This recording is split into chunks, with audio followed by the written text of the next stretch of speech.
Hi guys, सो आज हम करेंगे ब्लॉक 3 ऑफ DGC 5। उसका टॉपिक है other individual group test of ability. So इसका यूनिट 1 है Wechsler's intelligence scale for children Bender visual motor gestalt test. ठीक है, सो उसमें 2 टेस्ट की बात करी गई है। सबसे पहले हम बात करेंगे WISC की। WISC is your Wechsler's intelligence scale for children. ठीक है, this test was developed by David Wechsler, a test for children जिनकी एज ग्रुप है 6 से लेके 16 ईयर्स ऑफ एज। ठीक है, तो ये टेस्ट डेविड बैचलर्स ने बनाया था और ये 6 से लेके 16 साल तक के उम्र के बच्चों के लिए टेस्ट कर रहा था। ठीक है, सो इस टेस्ट का पर्पस क्या था? This test was design to measure human intelligence as reflected in both verbal and non verbal abilities. ठीक है, तो बेसिकली जो टेस्ट है डिजाइन करा गया था टू मेजर जो एक बच्चे का वर्बल और नॉन वर्बल एबिलिटीज है, उसका जो इंटेलिजेंस है regarding this verbal and non verbal ability, उसको टेस्ट करने का था। And this test was also used in neuropsychological evaluation. ठीक है, और इसका प्रिकॉशन क्या था जब आप टेस्ट कर रहे हो? सो अगर आपको किसी भी टेस्ट के प्रिकॉशंस नहीं आते हैं ना, तो आप सिंपल प्रिकॉशंस जो हम स्टैंडर्ड नॉर्म्स वैलिडिटी और रिलायबिलिटी को लिखते हैं ना कि टेस्ट में ये होना चाहिए, आप इसी चीज को उसका प्रिकॉशन बना के आ सकते हो कि सबसे पहले तो उस टेस्ट को एडमिनिस्टर करने के लिए जो एडमिनिस्ट्रेटर है वो काफी ट्रेंड होना चाहिए। और प्रिकॉशंस में ये भी आएगा कि जो स्कोरिंग कर रहे हो, जो एडमिनिस्ट्रेटर है उसको स्कोरिंग करनी आनी चाहिए प्लस इंटरप्रेट करना भी आना चाहिए। ठीक है, और जो एडमिनिस्टर कर रहा है उसकी कॉम्पिटेंसी बहुत अच्छी होनी चाहिए, हाई लेवल होनी चाहिए टेस्ट के टाइम पे, क्योंकि अगर उसी को नहीं आता होगा टेस्ट तो अगले को कैसे बताएगा कि आपको टेस्ट में क्या क्या करना है। ठीक है, then also the administrator must know the guidelines and should be trained one. ठीक है, so not consider adequate measure of intelligence IQ। तो पर्टिकुलरली इस टेस्ट का जो प्रिकॉशन था या जो मतलब ड्रॉबैक कह सकते हैं वो ये था कि इस टेस्ट में जो जिसका IQ 40 के नीचे है या फिर 160 के ऊपर है, ऐसे बच्चों को ये टेस्ट वो रिजल्ट नहीं दे पा रहा था। ठीक है, और जो गिफ्टेड बच्चा होता है उसका 130 से ऊपर ही होता है मोस्टली, तो ये टेस्ट गिफ्टेड बच्चों के लिए फेल था, क्योंकि जैसे ही अगर किसी का IQ 160 से ऊपर जा रहा है, 140-50 से ऊपर जा रहा है, तो यहाँ वहां पे वो टेस्ट काम ही नहीं कर रहा है। ठीक है, और कुछ का जिनका 40 से नीचे है IQ, तो वहां पे भी ये टेस्ट फेल था। ठीक है, इसके अलावा जो मैंने इन जर्नल बताए कि प्रिकॉशंस क्या क्या होते हैं, वही है कि requires competent administrator and must know the guidelines and should be trained one. ठीक है, उसके बाद जो ये WISC है, ये 5 एडिशन आए थे इसके। सो जो इसका 3rd और 4th एडिशन था उसमें यही हुआ था कि इसको 6 से 16 साल के बच्चों के लिए यूज किया गया था, और 3rd वाले को bachelors pre school and primary scale of intelligence भी कहते हैं, जिसमें जो बच्चा है वो 4 से 6.5 ईयर्स का था, उसके लिए भी इसने टेस्ट बना रखा था। ठीक है, पहले जो इसका टेस्ट था वो सिर्फ 6 से 16 साल के लिए बच्चों के लिए था, बट उसके बाद जब इसका 3rd एडिशन आया था उसमें उन्होंने 4 से लेके 6.5 ईयर्स के बच्चों के लिए भी टेस्ट निकाला था। ठीक है, so indexes of Wechsler's intelligence scale for children जो 4th था इनका एडिशन, उसमें 4 मेन इंडेक्स थे जिसमें ये सब मेजर हो रहा था। तो 4 मेन इंडेक्स में जो टेस्ट था उसके सब टेस्ट टाइप थे जो कॉम्पिटेंसीज या इंटेलिजेंस का टाइप वो मेजर करते हैं, वो है वर्बल कॉम्प्रिहेंशन इंडेक्स VCI, ये मेजर करता था vocabulary comprehension.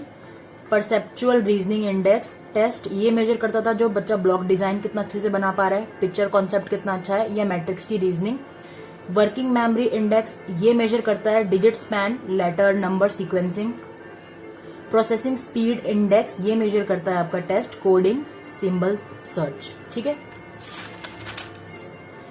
Then pros of cons of assessing the intelligence, इसमें क्या क्या है प्रोज और कॉन्स? सो प्रोज ये है that it helps in understanding individuals intellectual functioning, कि उसका एबिलिटी कितना है। Accuracy for predicting future behaviour, की फ्यूचर में क्या डिमांड हो सकती है, जैसे कि एल्बर्ट आइंस्टाइन का IQ काफी तगड़ा था तो हमें पता था कि फ्यूचर में काफी कुछ न्यू इन्वेंट कर सकते हैं। ठीक है, तो जिसका IQ ज्यादा नहीं है तो हमें पता है कि ज्यादा कुछ नहीं उखाड़ पाएगा इन टर्म्स ऑफ एकेडमिक्स में। फिर इंफॉर्मेशन अबाउट कॉग्निटिव स्ट्रेंथ और वीकनेस है, उसके बारे में पता लगता है। वैलिड और रिलायबल होगा। ठीक है, हम उस पर भरोसा कर सकते हैं कि अगर इसका IQ अच्छा है तो ठीक है कि वो कुछ उखाड़ेगा। कॉन्स क्या क्या होते हैं? It requires trained examiners. So जैसे जो एल्बर्ट आइंस्टाइन था उसको लिख के भेजा था उसके टीचर ने कि your child will never do anything in his life, जो उसकी मम्मी ने पढ़ा था, तो इसका मतलब कि she was not trained enough to examine Albert Einstein qualities, ठीक है। One person administrator at a time, so एक एडमिनिस्ट्रेटर एट अ टाइम ही सही रहेगा, क्योंकि दो में मिस इंटरप्रिटेशन ऑफ इन्फॉर्मेशन हो सकता है या मिस कम्युनिकेशन हो सकता है। आईक्यूज ऑफन मिस इंटरप्रेट, जैसे कि लेबल्ड हो गया, ठीक है। तो क्या होता है, जैसे बच्चों में जब हम आईक्यू देख लेते हैं कि हाँ इसका आईक्यू अच्छा है, इसका आईक्यू नहीं है, तो हम ऑफन मिस इंटरप्रेट करते हैं या फिर हम बच्चों को उसको लेबल भी कर देते हैं। अगर तो हमने मिस इंटरप्रेट कर दिया तब तो बेड़ा गर्क ही हो गया।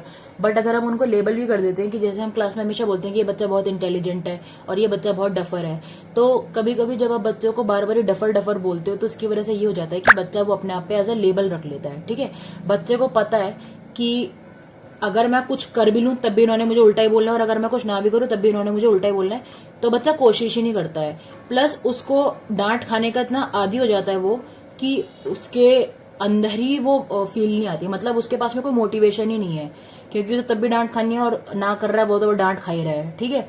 तो इसलिए लेबल करना बहुत गलत होता है। इवन जब रिलेटिव्स भी आते हैं तब भी कि मेरा बच्चा तो पढ़ता ही नहीं है, पढ़ता ही नहीं है, तो भाई वो नहीं पढ़ेगा।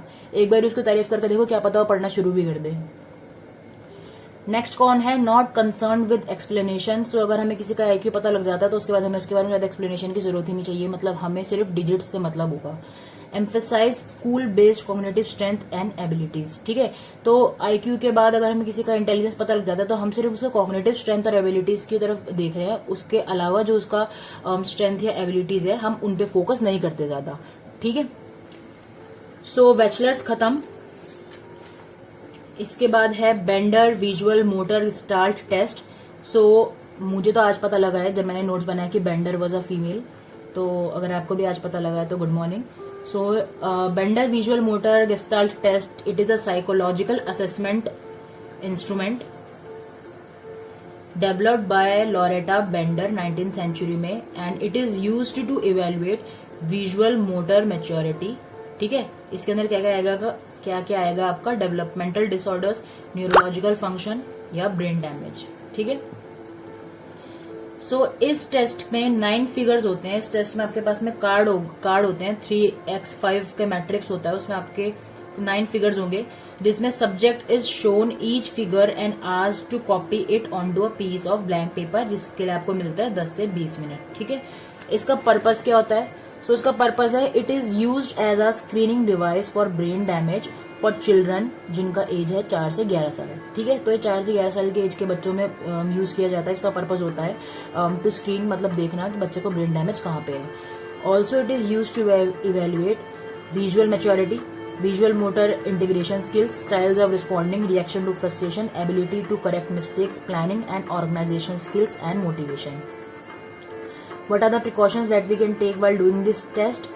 Should not be administered to an individual with severe visual impairment unless vision has been adequately corrected with eyeglasses. तो अगर किसी का विजन सही नहीं है तो ऐसा आदमी ये जो फिगर वाला पार्ट है उसको एडमिनिस्टर कर ही नहीं पाएगा, क्योंकि उसका विजन प्रॉपर नहीं है, ठीक है। तो उनको प्रॉब्लम हो सकती है। प्लस किसी ऐसे से भी नहीं करवाना है जिसका विजन में प्रॉब्लम है, क्योंकि इसमें ड्राइंग बनाने वाला काम है। जब उसका विजन ही क्लियर नहीं है तो इवन इफ उसको मेंटली वो सही समझ रहा है, बट जब वो उसको लिखने पे आएगा तब वो हक देगा। Can't be given to an examinee with severe motor impairment, this will affect his ability to draw geometric figures correctly. जो मैंने बोला कि अगर उनको आई साइट प्रॉब्लम है तो वो गलत बना सकते हैं, क्योंकि वो ज्योमेट्रिक फिगर्स को ढंग से देख ही नहीं पाएंगे, मिस इंटरप्रेट करेंगे। Next last is should be administered carefully, ठीक है। अब 2 बेंडर गेस्टाल्ट टेस्ट आए थे, सो फर्स्ट एंड सेकंड के क्या क्या कंपैरिजंस हैं। So Bender Gestalt Test 1 provides an 8-page instrument pamphlet that contains brief administration and interpretation guidelines and cites reference to Bender's monograph. और जो Bender Gestalt Test 2 है, it is a 167-page manual that details the historical background, test development, administration and scoring guidelines, norms and standardization process.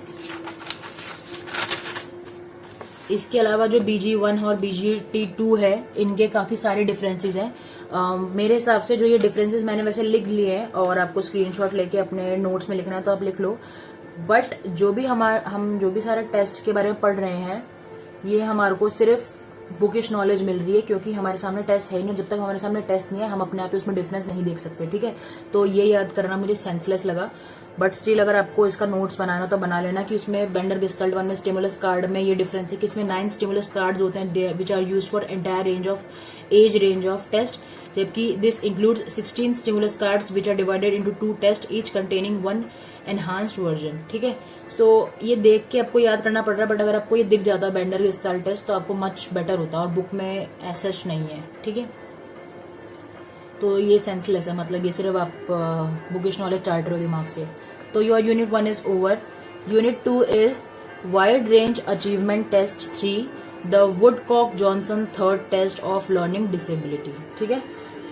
So learning disability को हम learning disorder भी कहते हैं, and a person has difficulty in learning in a typical manner usually caused by an unknown factor. The unknown factor is the reason disorder that the unknown factor is a disorder that affects the brain's ability to receive and process info, ठीक है।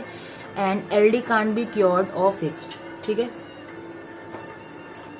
LD basically आपका एक learning disorder होता है जिसमें आपका एक typical manner में आपका जो लर्निंग है वो खराब हो जाता है, जैसे कि रीडिंग का या तो खराब हो जाएगा, या फिर आपका कम्युनिकेशन स्किल खराब हो गई, या फिर आपके मोटर स्किल्स खराब हो गए, या फिर आपका मैथ्स वाला पार्ट खराब हो गया है, ठीक है।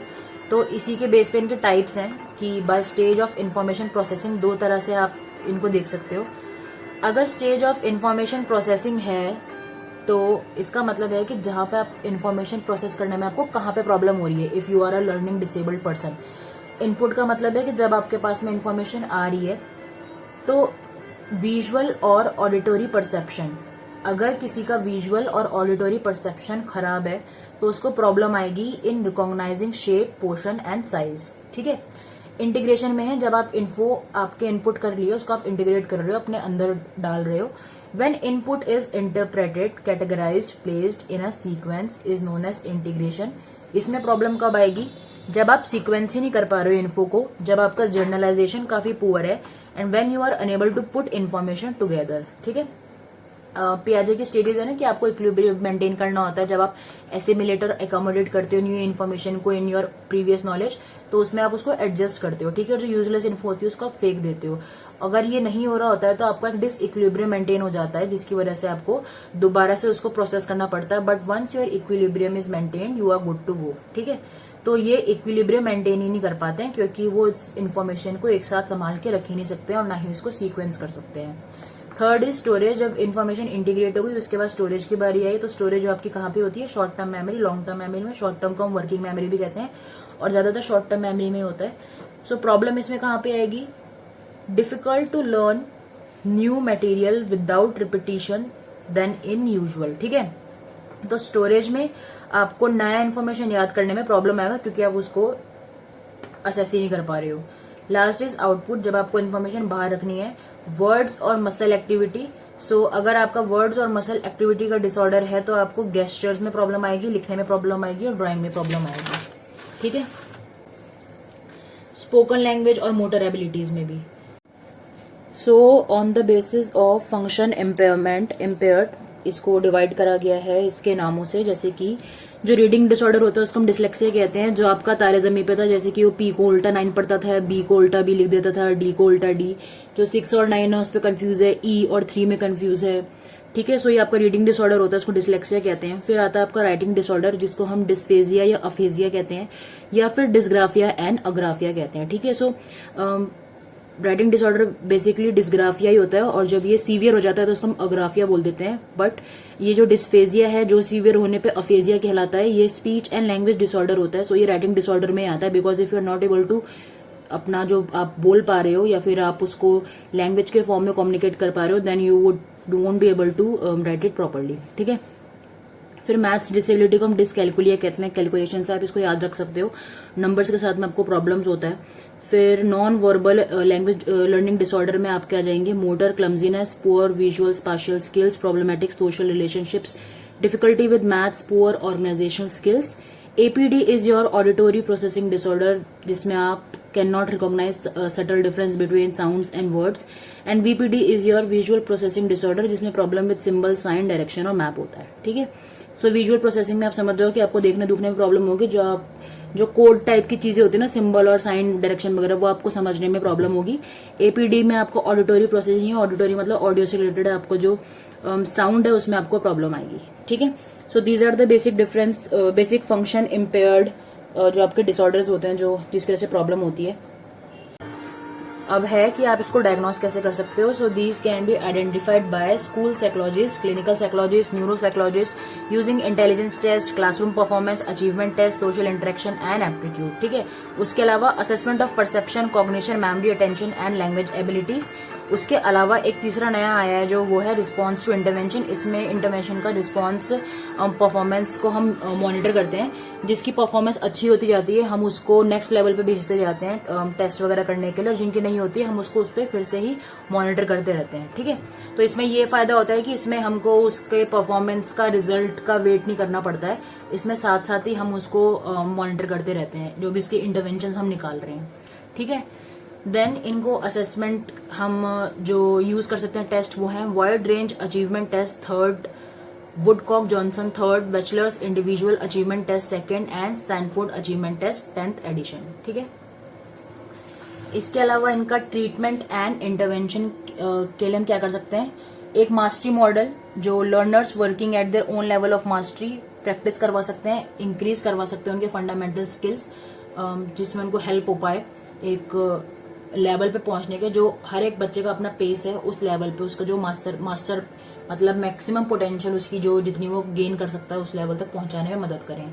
डायरेक्ट इंस्ट्रक्शंस, प्लान्ड लेसन दे सकते हैं, स्क्रिप्टेड लेसन प्लान्स बना सकते हैं, interaction between teacher and student is a must, correction of mistakes immediately and progress assessments. ठीक है, classroom adjustment, special seating assignment arrangements और क्वाइट एनवायरमेंट होना चाहिए। स्पेशल इक्विपमेंट में क्या आएगा, स्पेल चेक प्लस डिक्शनरीज रख सकते हो अपने पास में, text to speech and speech to text converter रख सकते हो, टॉकिंग कैलकुलेटर्स रख सकते हो और बुक्स रख सकते हो जो आपने टेप करी हुई है। देन क्लासरूम असिस्टेंट्स में आप क्या कर सकते हो, नोट टेकर्स हो सकते हैं, रीडर्स हो सकते हैं, प्रूफ रीडर्स कर सकते हो, आप स्क्रिप्ट्स कर सकते हो। ठीक है, स्क्रिबल जो करते हैं। 6th इज स्पेशल एजुकेशन में आप क्या रख सकते हो, रिसोर्स रूम रख सकते हो जिसमें बच्चों का इन्वॉल्वमेंट भी होना चाहिए, प्लेसमेंट कर सकते हो रिसोर्स रूम में बच्चों की ही इंडिविजुअल एजुकेशन प्लान आपको बनाना पड़ेगा जिससे बच्चों को हेल्प मिलेगी समझने में इंडिविजुअल लेवल पे। ठीक है, सो एलडी के कॉज क्या है, जो हमने पहले बोला था कि एक्सटर्नल फैक्टर की वजह से होता है, तो ये हेरिडिटरी भी होता है। प्रॉब्लम अगर प्रेगनेंसी के टाइम पे, बर्थ के टाइम पे हो रही है तब बच्चे का एलडी प्रॉब्लम हो सकता है। एक्सीडेंट अगर आफ्टर बर्थ बच्चे का हो गया तो उसको ब्रेन में प्रॉब्लम हो सकती है। और पॉवर्टी में अगर बच्चा अंडर नरिश्ड है, माल नरिश्ड है, तो उसको जो मिलना चाहिए था उसको नहीं मिला, उसकी वजह से भी उसको एलडी क्रिएट हो सकता है। ठीक है, ओके, सो थर्ड टाइप का टेस्ट है wide range achievement test WRAT। So ये टेस्ट क्या मेजर करता है, reading, recognization, spelling, arithmetic and competition. ये एज 5 से 11 और या फिर 12+। ठीक है, इसमें कितना टाइम लगेगा, 20 से 30 मिनट लगेंगे। ऑथर कौन है इनके, जोसेफ F जस्तक और सारा जस्तक। ठीक है, so this is an achievement test जो 2 लेवल पे बना है, जो कि लेवल 1 है 5 से 11 का और लेवल 2 है 12+ जो एडल्ट वगैरह में आ गए उनका। ठीक है, और इनकी जो स्कोरिंग है वो वही सब डेविएशन वगैरह, मीन मून मीडियन टाइप है, वो आपको ना ऐसे समझ आएगी ना मैं ऐसे बता पाऊंगी, तो वो सेंसलेस है। ठीक है, उसके बाद wide range achievement test page number 144 से 122 में इनके WRAT 1, 2, 3 लिखा है, जिसमें यही सब बता रखा है कि इसकी रिलायबिलिटी, वैलिडिटी और स्कोरिंग के बारे में बताया हुआ है। बाकी है बेसिक सबका यही। तो जो रिलायबिलिटी, स्कोरिंग और वैलिडिटी नॉर्म्स वगैरह हैं, इन सब में मीन और डेविएशन वगैरह काफी लगता है, और वो चीज जब तक हम टेस्ट खुद नहीं कर रहे हैं और खुद हमें निकालना नहीं आ रहा है, वो आप रिटर्न ऐसे बुकिश में समझ ही नहीं सकते हो। ठीक है, तो वो वर्थ इट भी नहीं है। और जहां तक मुझे लगता है फैक्चुअल नॉलेज पूछना पेपर में आएगा ही नहीं, पेपर में ये आएगा कि इसका यूज क्या है। ठीक है, so I am living that part. अगर आपको देखना हो तो पेज नंबर 114 से लेके 122 में आप देख सकते हो। ठीक है, बेसिक बाकी यही है इसका जो टेस्ट मेजर करेगा। ठीक है, unit 2 is also over. Unit 3 is Raven's progressive matrix Goodenough Harris drawing test. ठीक है, सो 2 टेस्ट की बात करेंगे यूनिट 3 में, ये वाले इजी हैं। So Raven's progressive matrices is a multiple choice intelligence test जो मेजर करता है एब्स्ट्रैक्ट रीजनिंग को। It was developed by John C. Raven. John C, अगर इनकी कास्ट ना होती तो बड़ा मजा आता, जॉन सी ना हो जाता, बट जॉन सी रेवन है और उन्होंने बनाया था टेस्ट 1936 में. सो ईच आइटम में subject is asked to identify missing item that completes a pattern. ठीक है, और 4x4, 3x3, 2x2 के मैट्रिक्स में आता है. सो बेसिकली ऐसा मैट्रिक्स होगा आपके पास में. सो ये 3x3 का मैट्रिक्स है. ठीक है, और आपको आइडेंटिफाई करना है कि यहाँ पे मिसिंग में कौन सा आएगा. ठीक है, तो आपके पास में 20 सेकेंड है, बता दो.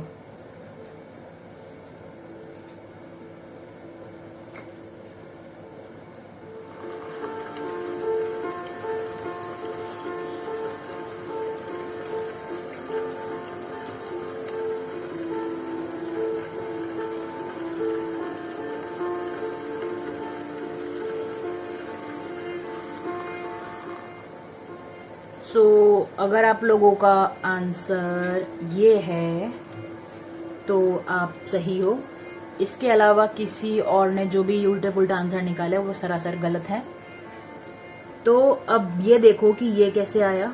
सो यहाँ पे दो चीजें हो रही हैं. पहला तो हर लाइन में एक लाइन इस डायरेक्शन में है, एक लाइन इस डायरेक्शन में है और एक लाइन सीधी है. ठीक है, तो सबसे पहले तो यहाँ पे देख लो कि यहाँ पे ऐसे ऐसे हो गया. यहाँ पे ये इस डायरेक्शन में, इस डायरेक्शन में, यहाँ पे इस डायरेक्शन में मिसिंग है. ठीक है, पर अब आपको ये नहीं पता है कि इस डायरेक्शन में कितनी लाइनें मिसिंग है. तब आप ये भी देखो 1 2 3 1 2 3 1 2 मिसिंग है 3. तो यहाँ पे क्या आएगा, 2 लाइनें इस डायरेक्शन में. ठीक है, so that's why this answer is correct. अगर तो तुम्हारा ये निकल गया तो भाई तुम्हारी अच्छी इंटेलिजेंस है, बट अगर नहीं निकला तो बेइज्जती वाली बात है.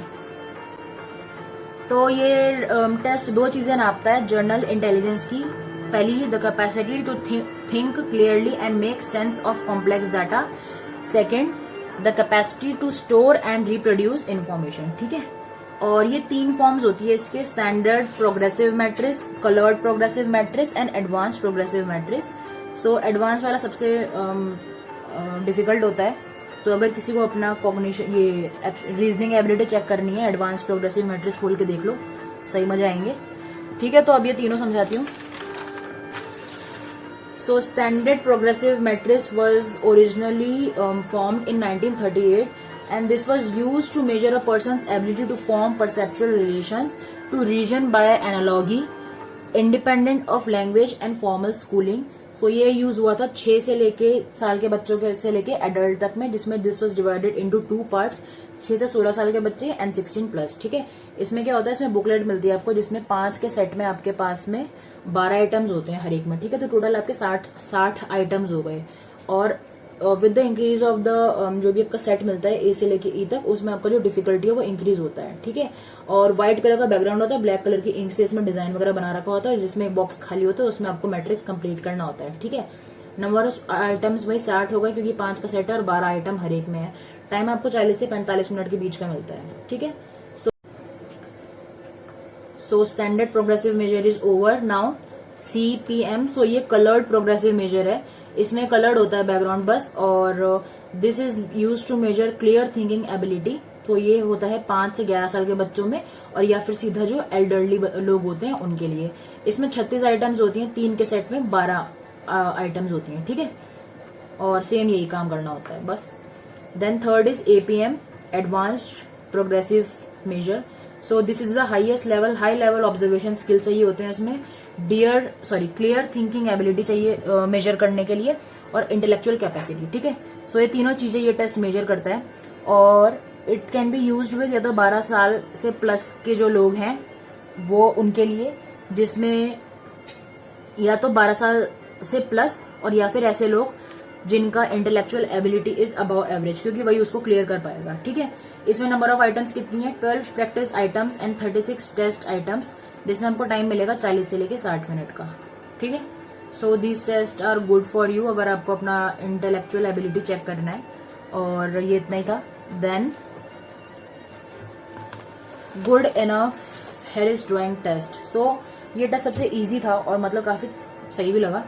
इस टेस्ट का ड्रॉ अ पर्सन टेस्ट भी कहते हैं, DAP टेस्ट. इसमें क्या होता है, ये मेजर करेगा और साइकोलॉजिकल प्रोजेक्टिव पर्सनैलिटी और कॉग्निटिव टेस्ट है ये, which is use to evaluate children and adolescents and to measure their psychological maturity. ठीक है, so this test is very efficient, widely applicable and unbiased. इस टेस्ट में क्या होता है, आपको 3 अलग अलग ड्राइंग्स कंप्लीट करनी है अलग अलग पेपर पे, जिसमें आपको बोलेंगे कि आपको एक आदमी बनाना है, एक औरत बनानी है और अपने आप को बनाना है, और छुट्टी। कोई और इंस्ट्रक्शन नहीं मिलेगी, कोई इंस्ट्रक्शन नहीं मिलेगी।